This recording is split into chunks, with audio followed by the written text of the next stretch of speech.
You heard our correspondent Ryan Chilcote in Paris. What is your assessment of the situation now vis-a-vis the Parisians and the Russians with regard to what's going on in Syria? Well, Putin is staking his ground. He's basically saying, you can bomb Syria, I can bomb Syria. If you don't want to be in coalition with me, so I guess we just have to bomb it different ways. It is true that what Putin is saying also, in the way Russians are looking at this, is that anybody who is in opposition to Assad, I mean, they don't believe in benevolent opposition to Assad. They believe that all of them are potential ISIS material. So for them, there is really no distinction. They believe that Assad is a legitimate leader, and the United States, as a head of that movement, of Western movement, takes out those governments, and then these countries like Libya after Gaddafi go into disarray. And that's what Putin's argument is. And I think it would be very difficult for the Europeans to convince him otherwise, because he always says, why your bombs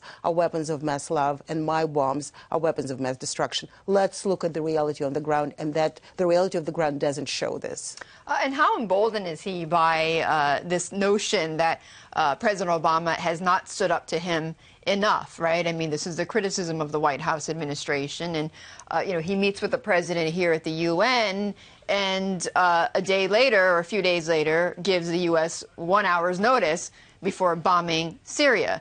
So, you know, how much of that, you know, how much of those dynamics are emboldening him? Well, the dynamics as such is not necessarily about Barack Obama standing up to him, is that the United States do not have a viable Syria policy. And we have already seen it for 3 years. I mean, remember Barack Obama promised a red line with weapons. Right, and it was with crossed. Chemical weapons, exactly. It was crossed, and Putin walked him from that line. So Putin obviously thinks that, you know, if you don't have a policy, at least I'm having a policy, and you have a problem with that, you have to cooperate with me on that, coordinate, and don't tell me what not to do because it's not in your interest. The U.S. Secretary of State John Kerry, he was also discussing what's going on with the situation in Syria.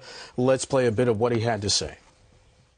If Russia is serious about wanting a solution and wanting to save Syria, then they can join us in the effort of persuading Assad to be the savior of his country, not the killer of his country.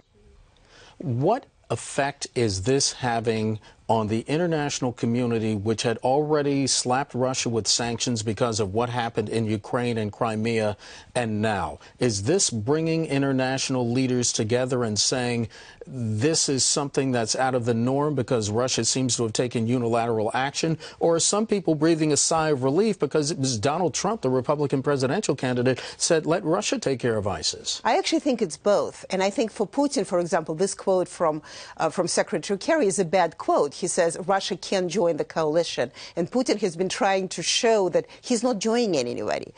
You either deal with him the way he is, or he's going to go it alone, and he's going to go it with Iran, and he's going to go it with Syria. Whether the United States likes this kind of division of global power is a better question. And I think that's what Putin is trying to see, which countries are going to join him and which countries are. And in fact, some countries are still deciding which side they're on. So it's a bad situation, I think, in the long run. But in the short run, a lot of countries may hope that Putin will bring some sort of policy and some sort of, even if bad resolution, but already horrible crisis. Why are his ratings still so high?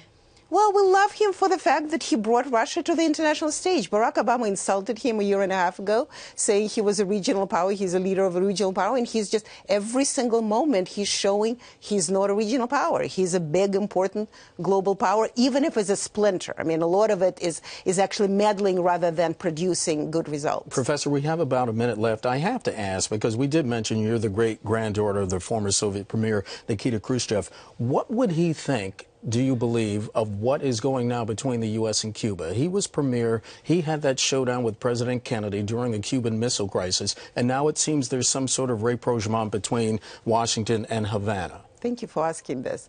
He would have said, America, what has taken you so long?